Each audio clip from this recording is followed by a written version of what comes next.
अभिजित मजुमदार दादा सहित मोर प्राय 15 ରୁ 20 वर्षर संपर्क। ये संपर्क भितर मु देखी जे आज तांकर जो परलोक है ओडिशार कला दुनियार गोटे सूर्य अस्त है भाया लगुच। कारण ये निकटरे आमर ह्यूमान सागर भाईकर देहांत होता। तापर खबर मझिरे मझिरे आसिला जे दादा टिके टिके भल होउछंती। तापर मझिरे 10-15 दिन तले खबर आसिला जे दादा पुणी डिस्चार्ज हेबे। सतरे खुशी आ आशा आशंका बढ़ी जाइथिला जे दादा पुणी आसीबे आम सहित चलचित्र रे काम करिवे कंठशिल्पी हिसाब रे। दादा सहित स्टेज प्रोग्राम रे चलचित्र रे धारावाहिक रे विभिन्न समय रे विभिन्न कार्यक्रम रे देखाई। कंठशिल्पी हिसाब रे से ओडिशा रो पुरपल्ली रे जेतिकी परिचित हृदय को जेतिकी छुईंचंती जड़े भल मनीष हिसाब रे से ओडिशावासी हृदय को सेतिकी छुईंचंती।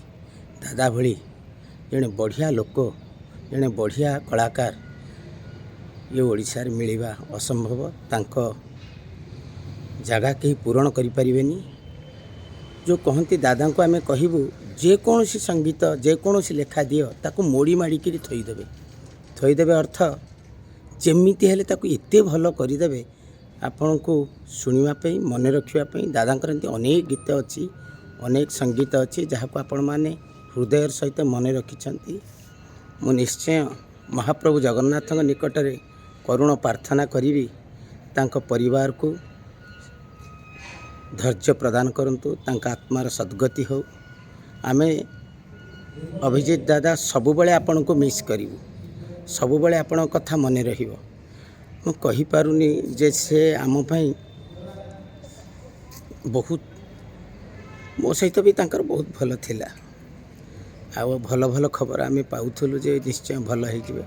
किंतु आज तांको हरई कला दुनिया रे आम माने म्राण दादा का आत्मार सद्गति हो यहाँ कामना करी। तांको परिवार को महाप्रभु सुख एवं शांति रखंतु। जदि आपंक आम भिडी भल लगा तेब आम चैनल को लाइक शेयर और सब्सक्राइब करने को जमा भी भूलु नहीं।